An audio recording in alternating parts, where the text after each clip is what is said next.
Sheikh Abdul Hamid, you're live now. Barakallah fiqh. Barakallah. Bismillahir Rahmanir Rahim.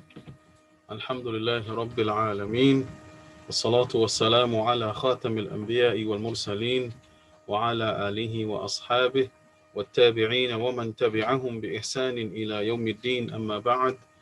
Certainly all praises belong to Allah subhanahu wa ta'ala, for He is the creator, sustainer and controller of the universe and all within. And we invoke His peace and blessings upon His noble messenger, His family, His companions, and all those who follow them in righteousness until the end of time.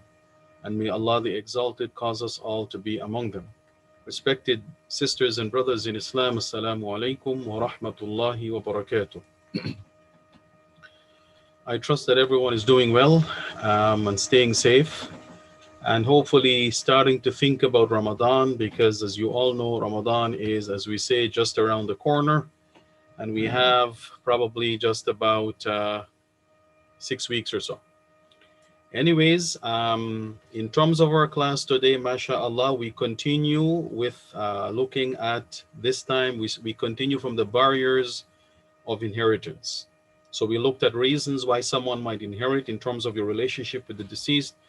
And we looked at conditions for inheritance to happen. And now we will look at the barriers to inheritance. And then we will actually start getting into really into the meat of the matter in terms of the inheritors and who they are and so on.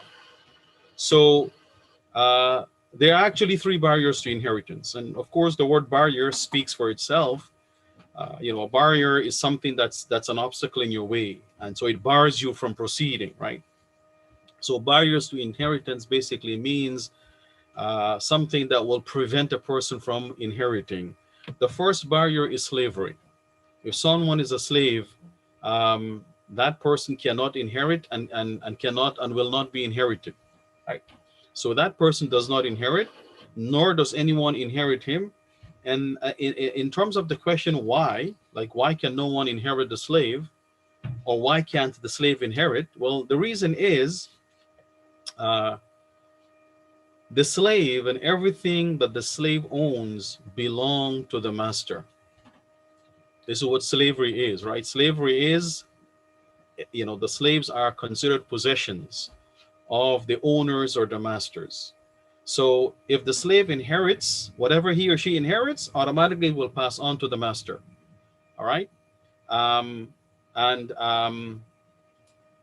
slave does not have any wealth so that someone else can inherit him or her, because everything goes to the master. So for this reason, slavery would of course bar a person from inheriting or from being inherited.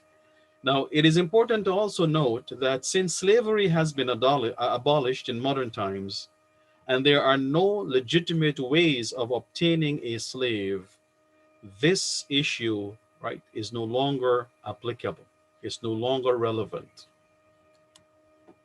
Remember, Islam came down at the time when slavery was considered normal in society, so it had to enact laws to regulate life at the time.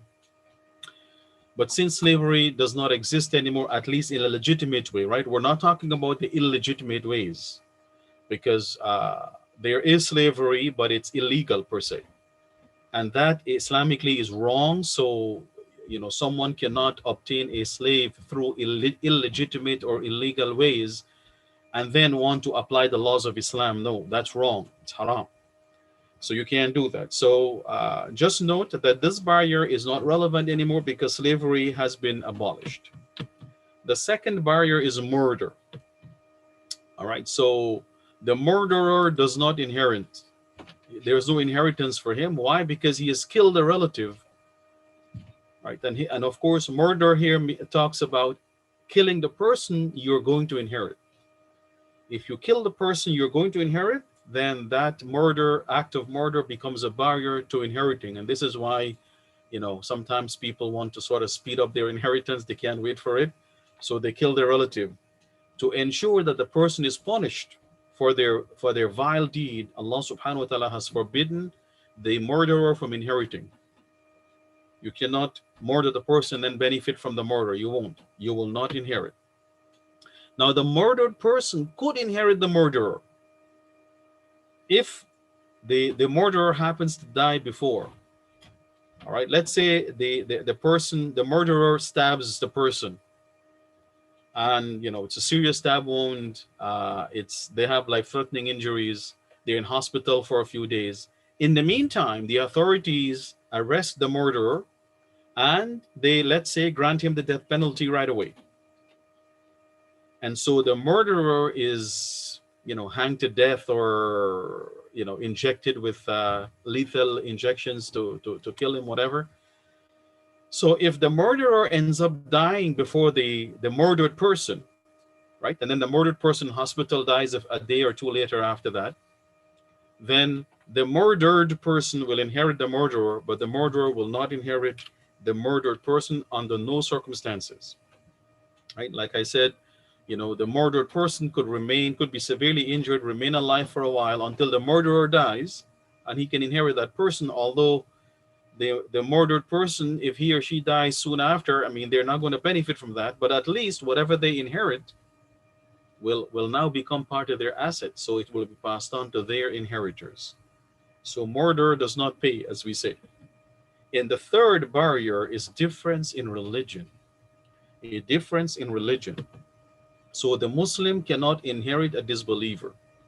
So a Muslim person may have relatives or family members who are not Muslims. If the family members die who are not Muslims, then the Muslim child or relative will not or cannot inherit.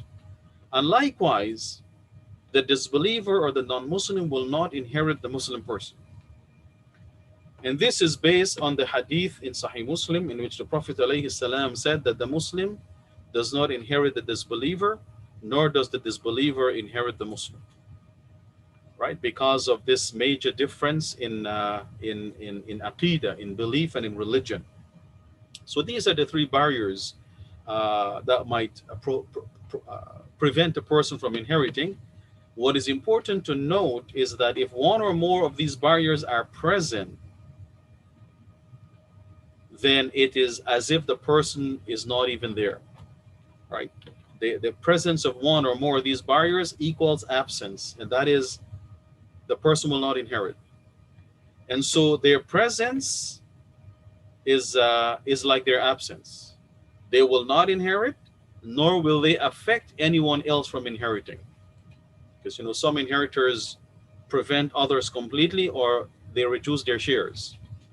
If a barrier of inheritance is present in a person, that person's presence and absence are the same thing. It's equal. They have absolutely no impact on everybody else. Okay, so these are the barriers of inheritance. And as I said the one about slavery is not relevant anymore because there are no legitimate ways of obtaining slaves these days. All right, now we come to the inheritors. Who are the inheritors? Well, let's look first of all at the male inheritors. And this is just a quick glance in terms of their number. We haven't gotten to the point of dealing with the fixed shares, right? Who inherits a half? What are the conditions? Who inherits a quarter? Conditions and so on. We'll get to that maybe in a session or two. For now, this is just some general background information about the inheritors themselves. So who are the male inheritors? First of all, there are 15 male inheritors, 15 of them. And if they're all present at the same time, they will not all inherit. Right? So if these 15 male inheritors are alive at the time a relative dies, not all 15 will inherit. Now you might ask why, if they are all inheritors, why? Well, those higher up in the order on the list will restrict and bar those who are lower down or below them from inheriting. And this is why, right? So this point actually highlights the fact that the order in which these inheritors are listed is very important. It's important because anyone who is on the list will bar the person or those below them from inheriting. But that person, if there's anyone higher than them, then the one higher will bar that person from inheriting. So the order is important. If you mix it up, then it becomes very problematic. So here we go. The first male inheritor is the son. And you notice he comes as number one. So the son will basically prevent or bar everybody below him, all the other 14 inheritors, except for two, the father and the husband. The son cannot bar the father of the deceased, that is, and the spouse of the deceased, whether it's wife or husband, from inheriting. What he will do is he will restrict their shares. They will get a smaller share, but he cannot totally bar these two, the father and the husband. But everybody else, the son will bar from inheriting, period. So once you see a son as one of the heirs, or more, or sons as one of the heirs, khalas. You just have to remember that father and husband and wife will, or wife, husband or wife will inherit, and all the other male inheritors, even though they're present, they get zero, nothing. Okay. Number two, the son of the son. So we're talking about the grandson, but you notice this is the grandson from the son of the deceased, right? The grandson here, not the son of the daughter of the deceased. The son of the children of the daughters of the deceased will not inherit. It's the children of the son and going down the line. So the son of the son of the son. So the grandson, the great grandson, the greater grandson from the son of the deceased. Okay, remember that. The daughter of the deceased will inherit, but her children will not inherit the deceased, although they're grandchildren. The son of the deceased will inherit, and the children of the son will inherit. They're also grandchildren. So we need to make a difference or understand the difference between the two sets of grandchildren. Grandchildren from your son's side or your daughter's side. So we say son of son, all right? Son of son. That is the son of the deceased. Okay, so that's and going down the line means the son of the son of the son. Then the son of the son of the son of the son of the son, right? The great, great, great, great grandson. Now, this is sort of theoretical because I don't know in practice if it happens a lot where a person dies and they have a great, great grandson. It might be possible. However, it is perhaps fairly rare, not common. Grandson, yes. Grandson, it's possible. Great grandson is even also possible. But great great grandson, all right. So although we say down the line, and theoretically you can go 6 or 7 grandson down the line, right? The reality is, in practice, it doesn't happen that way because people die, right? SubhanAllah. We only live for so long. So we say down the line because it includes the great grandson as well, and the great great grandson, and so on. Although, as I said, in reality, we might not get past the great grandson. Okay, the third male inheritor is the father. So, in the absence of the son of the son takes the place. If the son of the son, the grandson, is alive, and the son of the deceased is dead. Now, this son here doesn't have to be the son, the father of this grandson, you know. A deceased can have 2 sons, let's say. And one son has a son. And the son of the deceased could be the other son. The point is, if the deceased has no sons at all, if they have already died, but the deceased has grandsons or a grandson from the son, any one of the son side of the family, then that grandson will inherit, and he basically takes the place of the son, right? In the absence of the son of the son takes his place. So he behaves in the same way, same rules apply. So in the same way that the son restricts, he doesn't bar the father from inheriting, but he restricts the share of the father or the amount the father will inherit, the son of the son, the grandson, will do the same. Okay, so number 3 is the father. Number 4 is the father of the father. And here we're talking about the father of the deceased. Remember, all relationships are in relation to the deceased. So basically, we're talking about the paternal grandfather. The paternal grandfather, and then going up the line, meaning the great paternal grandfather and things like that, right? Again, realistically speaking, How often do you hear of a person having a great grandfather still alive when that person dies? Right? It's highly unlikely. Maybe grandfather, yes, all right. The person can pass away and they have a grandfather. That much up to there is realistic. But nevertheless, the rule is going up the line. So just in case you find a triple great grandfather, paternal grandfather alive when a person dies, and everybody between him and the deceased in terms of the fathers are dead, then he takes the place of the father, right? So in the absence of the father, the grandfather takes his place. With the presence of the father, by the way, right, the father prevents everybody below him from inheriting, including the grandfather. Once the father is present, the grandfather has nothing to get. Number 5, blood brother. Now, I have used the term blood brother to refer to brothers who have, well, of course, this is a relationship to the deceased, the blood brother of the deceased. What this means is this brother and the deceased, they have the same parents. They have the same mother and the same father. That is what I call the blood brother. Because you can have a brother from your father's side. You can have a brother or sister from your mother's side as well. But when you have a brother or sister with the same parents who share the same parents as you, then we call that blood, for the sake of differentiating between so many different brothers, right, and sisters. So blood brother is the brother of the deceased who shares the same parents as the deceased. They both have the same mother and father. Number 6, the brother of the deceased, but from the father's side. So they share the same father, but they have different mothers. So that's why I have here brother slash father.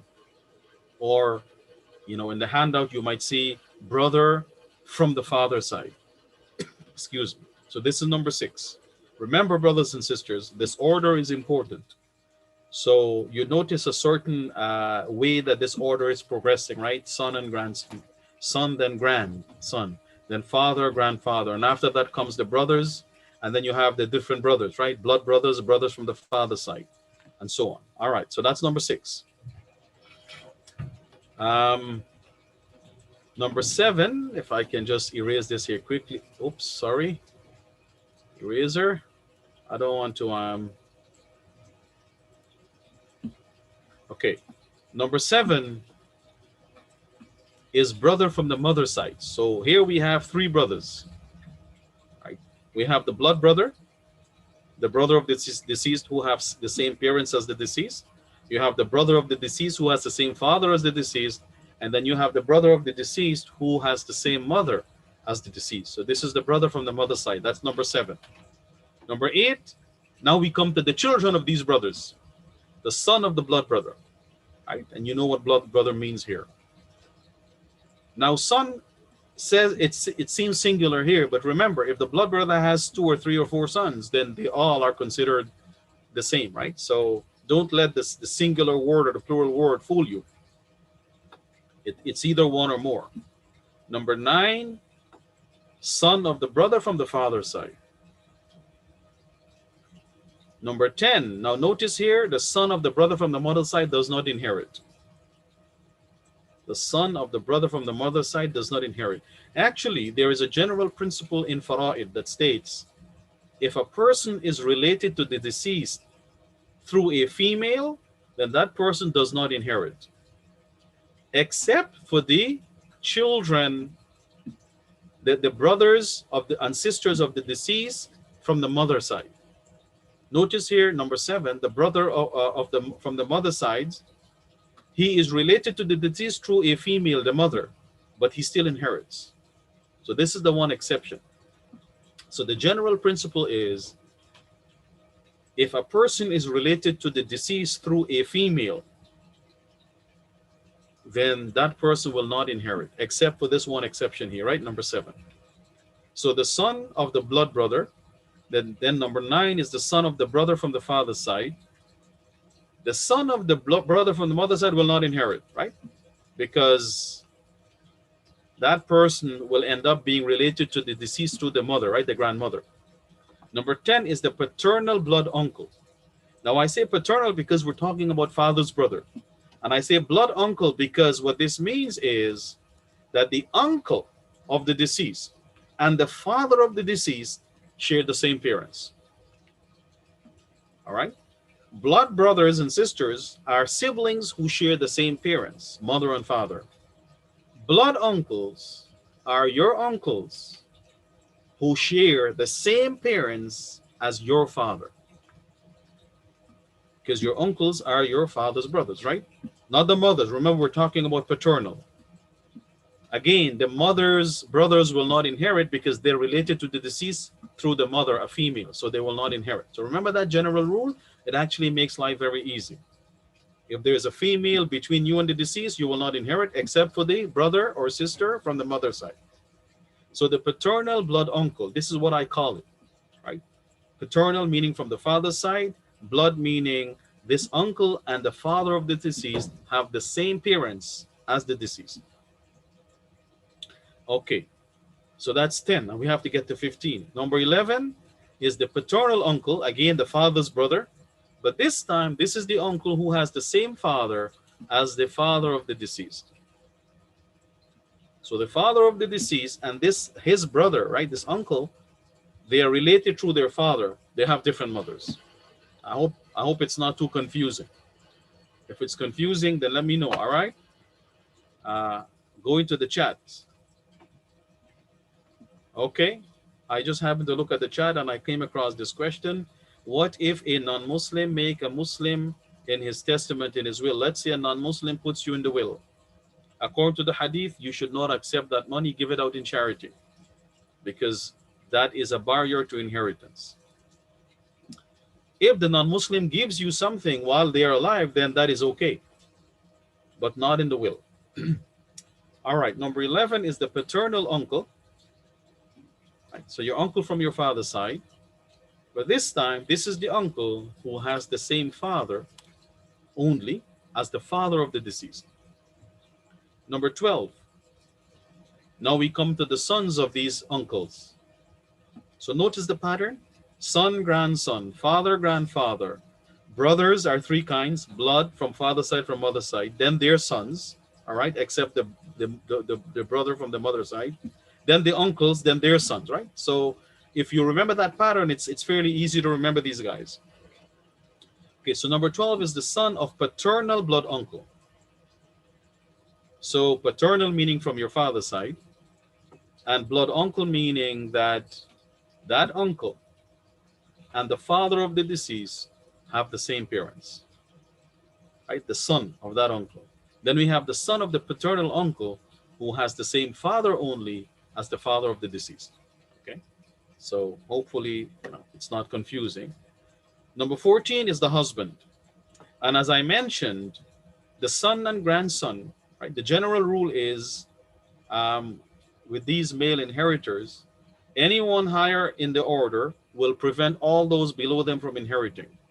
So although we put the husband as at number 14 and the father as number 3, the father / grandfather, right, if the father has died, and the husband cannot be prevented from inheriting completely, but their shares will be decreased. So the presence of a son, or if there's no son, but his son, the grandson from the son's side is still alive, then that person will restrict or lower the share of the father as well as the husband. And then the last, number 15, in terms of the male inheritors, is the mu'tiq. Now the word mu'tiq literally means to set a slave free. So this is the liberator, right? We call him the liberator, the one who sets a slave free. Now, as I mentioned earlier, when we talked about the barriers, because slavery has been abolished, and this is what the countries of our world today have agreed to, and there are no more legitimate ways of obtaining a slave, obviously the mu'tiq will not apply. The liberator of a slave. The liberator of a slave will inherit that slave. Okay? Not the owners, but the liberator, because now the slave is a free man, right? Once you become a free man, you can earn, you can possess. When the slave dies, it's the liberator who inherits, not the owner of former owners, right? Unless the former owners set the slave free, of course, right? In that case, they are liberators as well. Um, but as I said, since slavery has been abolished and it is no longer in practice in any legitimate ways, this will not apply. Now, if all the male inheritors are present, will they all inherit? No. Only 3 of them will inherit. Subhanallah. And if you look at the list, you will see why. Right? The 3 are the son or grandson for that matter, right? The father. Well, I mean, if all 15 are present, it means the son is present, so the grandchildren will not inherit. If the father is present, it means the grandfather and great grandfather and so on cannot inherit. And number 3 is the husband. These are the 3 who will always inherit. Now, if you look at the list, you will notice that everybody else comes below the father. So either the son or the father will prevent everybody else below them from inheriting, except the husband. So all the siblings, it doesn't matter whether you're blood siblings or from the father's side or from the mother's side, their children, the uncles, whether they're blood uncles or from the father's side, and their children, it doesn't matter. They will not inherit. The mu'tiq, right? It does not exist, but these days it's not relevant. But yes, right? So this is why if all the male inheritors are present, only these 3 will inherit.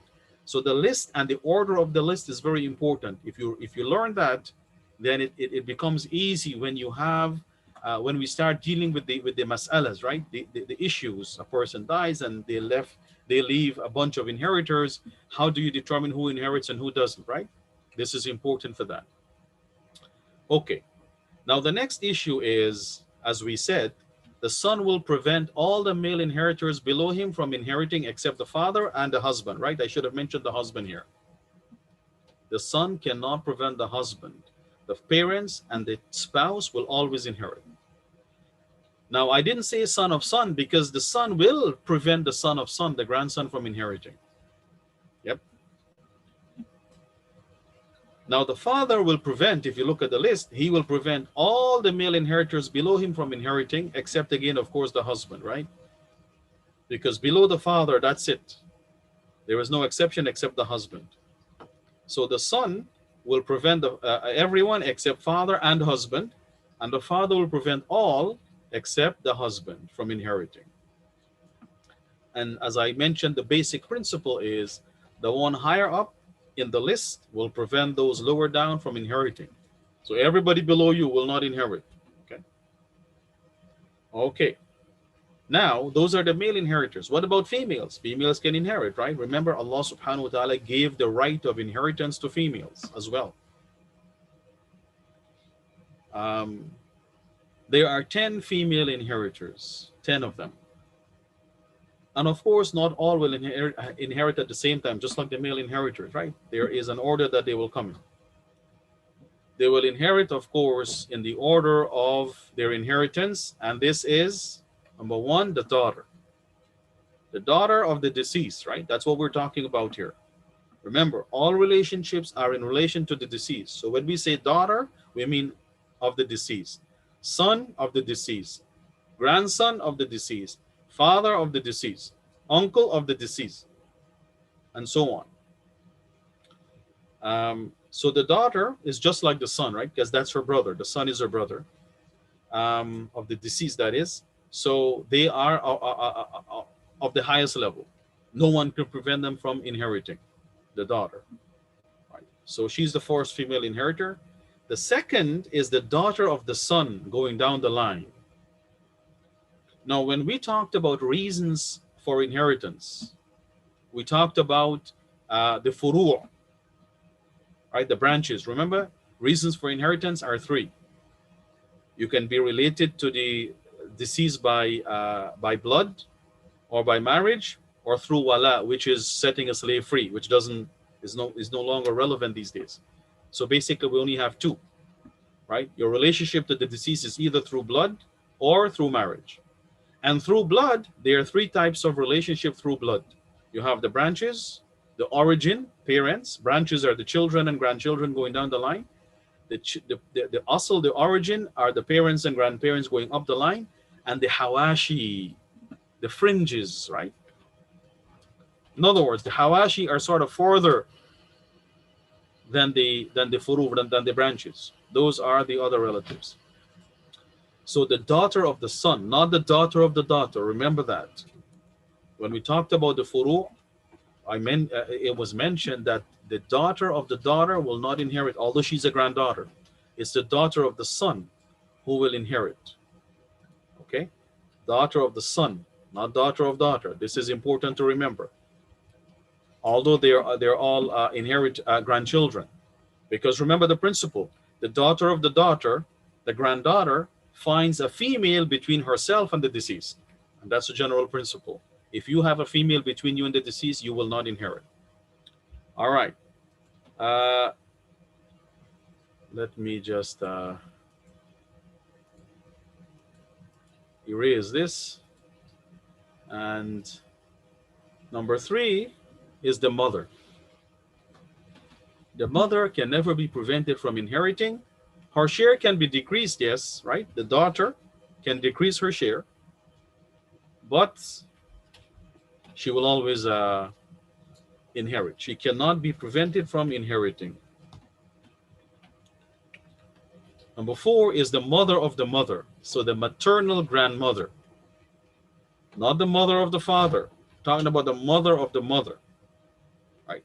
And this is the other person who inherits, although there's a female between her and the deceased. So we talked about the siblings from the mother's side, right? Siblings of the deceased from the mother's side, and the maternal grandmother, and going up the line. Because this grandmother has the mother between her and the deceased, right? This grandmother here, this grandmother here, this mother here has this person here in between them and the deceased, yet they inherit. So these are the only 2 exceptions to that rule: grandmother, maternal grandmother, and siblings from the mother side. Everybody else, if you have a female between you and the deceased, you will not inherit. So mother of mother. Of course, the mother, if the mother is alive, she will prevent the grandmother from inheriting. Right? So the mother will prevent everybody below her from inheriting. If I back up a little bit, the daughter will prevent everybody below her except the mother, right? So she will prevent the daughter of the son, the granddaughter. If the daughter is not alive and the daughter of the son is alive, then yeah, she takes the place. She's just like the daughter, right? But from the mother down, the mother will prevent everybody else, the daughter, everybody else except the mother, right? And if the grandmother happens to take the place of the mother, then her share will be restricted, but she will not be prevented. Right? So the daughter cannot totally prevent the grandmother from inheriting. She can restrict her share because the grandmother is like a mother when she takes the place of the mother. Number 5, mother of the father. So this is the paternal grandmother. She also inherits. Because here, between her and the deceased, there is a male. So that's okay. It can happen. So the paternal grandmother. Now, when it comes to the inheritance of grandparents, there are some more details, but we don't need to go into that now. Number 6 is the blood sister. And again, just like the blood brother, the blood sister is the sister of the deceased who shares the same parents as the deceased. Meaning they both have the same mother and father. Number 7 is the sister of the deceased from the father's side. So this is also a sister of the deceased, but this sister and the deceased have only the same father. They don't have the same mother. They're from different mothers. Number 8, sister from the mother's side, right? So in terms of sisters, it's 3 sisters, the blood from the father's side, from the mother's side as well. Right? And this is the other exception here. Remember, this sister from the mother's side has the mother between her and the deceased, and yet she inherits. So that's an exception. So the sister from the mother's side. Number 9 is the wife, right? So the wife cannot be prevented as well. The mother cannot prevent the wife. The daughter cannot prevent the wife from inheriting completely. The daughter, though, will restrict the share of the wife, as you will see, inshallah, when we get to there, right? When the daughter is present, the wife gets an 8th. But if there is no daughter or son, then the wife gets a quarter. Right? So her share is limited, is restricted, but it's not a complete restriction. It is not a complete restriction. And number 10 is the mu'tiqa, right? So the lady who sets the slave free, the liberator, the female liberator, as we might say. But as I mentioned, since slavery is no longer in practice legitimately these days, this is not relevant. So for all practical purposes, in terms of our society these days, there are 9 female inheritors and 14 male inheritors. All right? We subtract the mu'tiq, the liberator, male or female. Now again, if all the female inheritors are present, only 5 will inherit. And the 5 are the daughter of the son. In certain circumstances, she will get nothing, as you will see. The mother, of course, nobody can prevent the mother from inheriting. She will always inherit. The blood sister, right? Again, blood sister is the person who shares the same parents as the deceased. Does the sisters inherit from their sister if the parents are alive? No. Inshallah, you will also learn that those male inheritors, those higher up on in the order, like the father, for example, the father will prevent all the siblings of the deceased, whether they're males or females, from inheriting. The mother will also prevent everybody below her from inheriting. Okay. So if parents are alive, then the sisters of the deceased will not inherit. Right? So we don't need the parents alive. Don't kill them though, right? All right. So blood sister, and number 5 is the wife.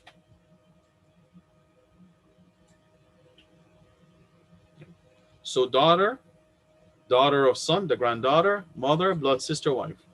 The sister from the father's side will not inherit in the presence of the blood sister, because the blood sister, as we'll learn later on, even though they're all sisters, the blood sister has a stronger relationship with the deceased because she's related to the deceased through both parents, whereas the sister from the father's side is only related to the deceased through the father only. So that's a less strong relationship per se.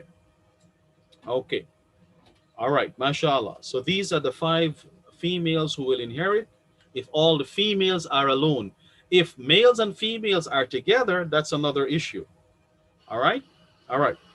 Now, if all the male and all the females inheritors are together alive, only 5 within all of them will inherit. And we have 15 and 10, what, 25?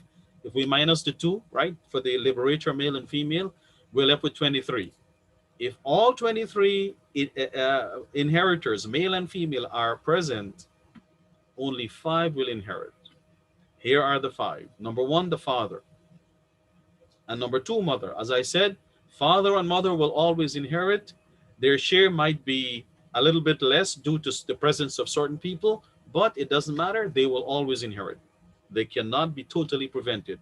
Number 3 is the son of the deceased. In fact, children, right? Daughter, son and daughter, right? Children of the deceased will always inherit. They cannot be prevented unless there is a barrier to inheritance, right? So if a child kills his parent, then of course the child will not inherit. Or if the child changes religion, then that won't happen. So mother, father, son, daughter, right? So mother, father would be parents. Let's do this, all right? Mother, father here. Let's see if I can, draw. These are parents. P-A-R-E-N-T-S.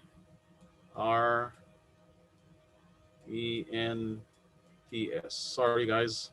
It's a bit tricky to write with the mouse. Right? And then son and daughter are children of the deceased. C-H-I-L-D-R-E-N, right? And then, of course, we have a last one. Can anyone guess who the last person is who will inherit? I'm going to give you a few seconds. Only 5 will inherit. If everybody is present, male and female, only 5 will inherit. Who is the last one? Let's see. Spouse, exactly. MashaAllah. MashaAllah. Our sister or brother is very sharp. Yes? Number 5 here is the spouse, the husband or the wife. It cannot be both, because remember, one of them has to die. And so the one who dies is not going to inherit. He or she will be inherited. So we call that the spouse, right? Uh, Husband or wife, depending on who dies. So only these 5 will inherit if everybody is present. Now we need to know what are the conditions for the inheritors to inherit, to figure out, okay, who will inherit, how much they will inherit, and things like that. All right. Before we go any further though, let me just quickly erase this here so it doesn't get in the way. All right. For the Mamoon, I'm kind of learning the use of this. Okay. Now, we will look at types of inheritance before we get into the fixed shares and so on, right? So types of inheritance. Now, they're basically two means by which, or the means by which a person will inherit. There are only two types of inheritance.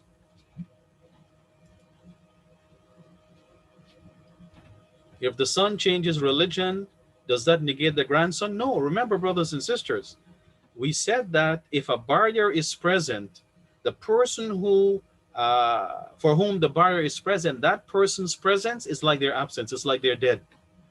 It does not have any effect on the rest. So if the son has changed religion, then his presence is like his absence. So his son or any other grandson from another son's side will take his place. Okay? Yes. So remember that. When a barrier is present, that person's presence is just like their absence. It's as if they're not there, period. Okay. So the means by which a person can inherit, there are only two types of inheritance. You either inherit by fard, and by fard we means a fixed or prescribed share that is fixed or prescribed in the Quran and Sunnah. That's what fard means here. We don't really call it compulsory, but it is in the sense that it was fixed by the Quran and Sunnah. So fixed or prescribed share is the better translation for fard here. You either inherit by fard, meaning that you inherit because you have a fixed share, or you inherit by a process called ta'asib. And ta'asib is basically inheriting, but there is no fixed share in the Quran or Sunnah. For example, do I have an example? Okay, so basically, when a person inherits by ta'asib, they are inheriting whatever remains of the assets, if anything remains, that is, after the fixed shares are given out.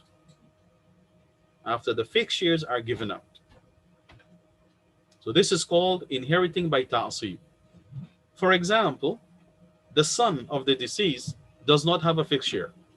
It might surprise you. The daughter has a fixed share, but not the son. So when you look at all the inheritors and you give, like I said, if all of them are present, only 5 will inherit. So if I back up a little bit, all right, if we back up a little bit, if all the inheritors are present, then the father has a fixed share, the mother has a fixed share, the husband has a fixed share, or wife for that matter, and then the children, the son and daughter together, will share the rest. Right? Now, in the absence of a son of the deceased, the daughter has a fixed share. She has a half to get a half. Right? But the son doesn't have a fixed share. He always inherits by ta'asib, meaning he inherits whatever remains. And the rules are such that there will always be a remainder for the son. It's impossible for you to have inheritors who use up all the assets of the deceased, so there's nothing left for the son. This is not possible.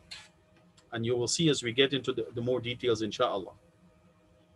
All right, so these are the two ways or types of inheritance. You either inherit by fard, meaning you have a fixed share, or you inherit by ta'asib, meaning you inherit whatever remains after the fixed shares are given out. If nothing remains, then too bad, you get nothing. All right? And remember, someone higher than you could inherit the remainder, and you're going to get nothing also, because there's somebody who as we say, beat you to it, right? They're higher than you. Okay. Now, the inheritors, brothers and sisters, in relation to inheriting by ta'asib and fard, there are 4 types. Because remember, you have fard and ta'asib. So the combination that you can get out of these two are 4 combinations. All right. Bismillah. Those who inherit by fard only. There are some inheritors, they only have a fixed share. They cannot inherit by ta'asib. Right? So these are the people who inherit through a fixed or prescribed share only, nothing else. And these are the spouses, husband or wife. Right? And this is just an example, by the way. The mother is another person, right? The husband,